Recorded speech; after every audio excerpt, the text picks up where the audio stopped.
What up, everybody? It's your boy Ricky Rick, and your boy Ricky Rick is back with another Ricky Talk, and I'm here to talk to you guys about the Thunderbolts, the new Marvel movie out in theaters this weekend. I got to check out this movie last night, and this is my thoughts. Overall, the movie itself, I really had a good time with it. I enjoyed it, start to finish. We're dealing with these B-list characters, as a lot of people are referring them to. You got Bucky, the Winter Soldier. You got Yelena. You got the Red Guardian. You got Ghosts. You got Taskmaster, Agent Zero. You know, Toy Box Captain America, as they say. And we have a new character named Bob, who probably is the scene stealer in this movie.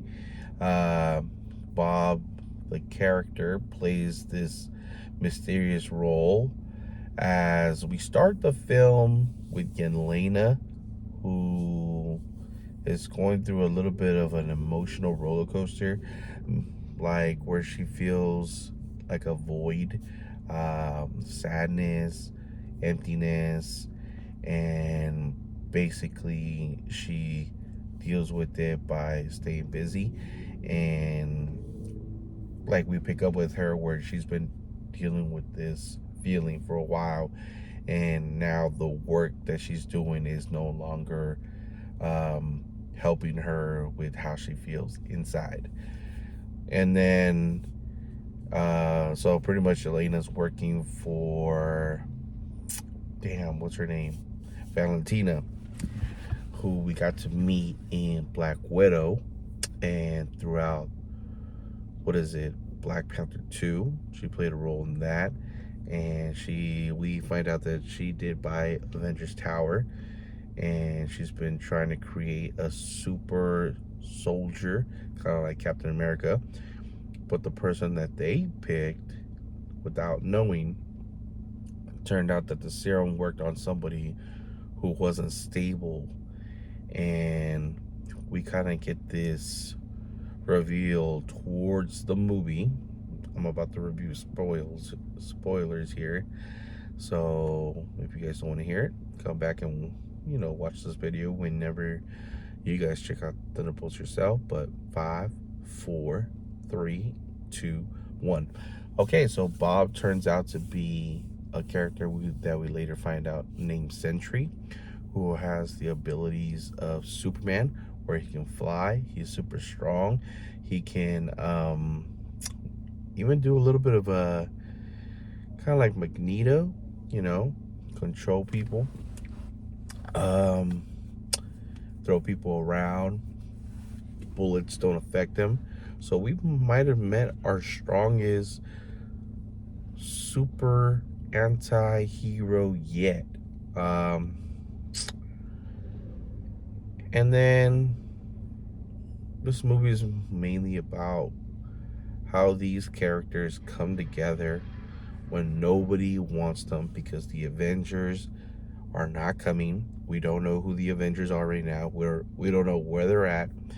And these people all have history, a past, and they kind of work together because they have similarities and they want to do good. They're tired of feeling how they're feeling, and they want to do something about it by stepping up to the plate while the Avengers are not here. And luckily, our characters get to know Bob because there is this mission that they all go on without knowing. They're supposed to go to this big building in the middle of nowhere and stop someone from stealing the things that are inside.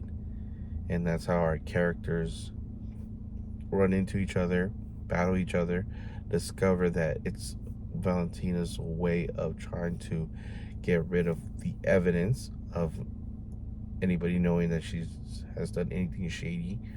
And they team up to try to take Valentina down. And later we find out that Bob, who was kind of like a scene stealer throughout the whole film, turns out to be the villain of this film. A guy with superpowers who's not stable, who's not all there, and how do they stop this guy? And when you're thinking about these characters and the powers that they have and what can they do, you begin to question and ask yourself, how are these people going to take someone who has like Superman abilities? And they find a way to do it. And we're going to get all these characters back in Doomsday, which makes me a little bit more excited because I did enjoy every single characters. The way I was looking at this film is kind of like the way people saw the Guardians of the Galaxy. Nobody knew who they were. Went to go see the film, was pleasantly surprised, and we look forward to Guardians 2 and 3. And we're getting these characters back in Doomsday. And we got 2 post-credit scenes, one mid and one at the end of the credits, which are both worth the wait. One kind of comedian, one kind of funny, and the other one satisfying and leading towards the future Marvel. And overall, I like this film. I will give this film a solid 8 out of 10, 9 out of 10, because even though it's not perfect, it was a solid Marvel film, and it was really good, very entertaining, action-packed, and story-driven, with a bunch of great quality characters that you would not expect going into a movie like this and coming out satisfied, the way I would say.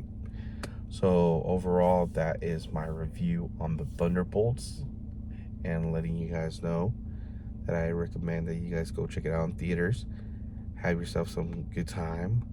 If you're thinking of, I don't know, maybe if you have a couple hours to waste, you want to be entertained, forget about what you got going on in your life, and just want to smile and laugh and have a good time and relive that Marvel magic, this one is definitely for you. I wouldn't say it's quite as good as Deadpool and Wolverine, but it is up there with the better Marvel films. And yeah, that's it for me. As always, it's your boy Ricky Rick. If I'm not making you laugh, not making you smile, not keeping you entertained, giving you something to think about, talk about, your boy Ricky Rick ain't doing his job. And you already know your boy Ricky Rick does his job. Until next time, guys, I will see you on the next Ricky Talk.